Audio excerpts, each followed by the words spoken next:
My name is Nicco. I'm an antiquarian horologist. I specialize in the conservation and restoration of antique automata, mechanical music, mechanical magic, and complicated clocks and watches. One thing that I think I've learned in working on these objects is that every person, just like you and I, has good days and bad days. Maybe one fault in the mechanism that was good enough when it was made 100 years ago might be something that now needs addressing.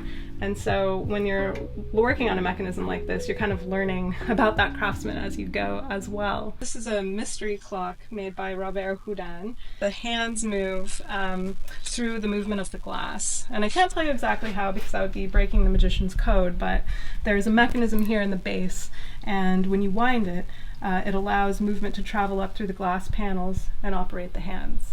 It's another carriage clock, but it was made by a clockmaker for a Spanish king, I'm told. It'll ring out the current time. When wear occurs here in the striking side, sometimes in the gathering palette or maybe in the rack, you start to get these errors, and it's a really small tolerance for wear in these parts, and so you can kind of run up against your limitations in terms of what you can fix, and that's where, you know, conservation principles come in.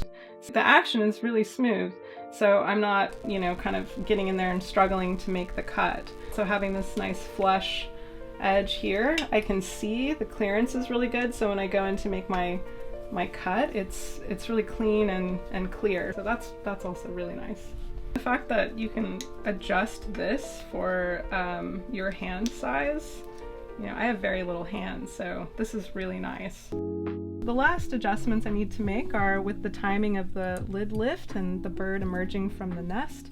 And so once that's completed and this is all put together and engaging properly, this little lever on the front allows you to activate it, and upon activation the lid opens, the bird comes up, and it sings from inside this little nest, just like this.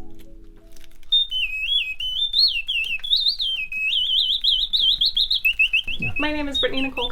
I'm a maker and fixer.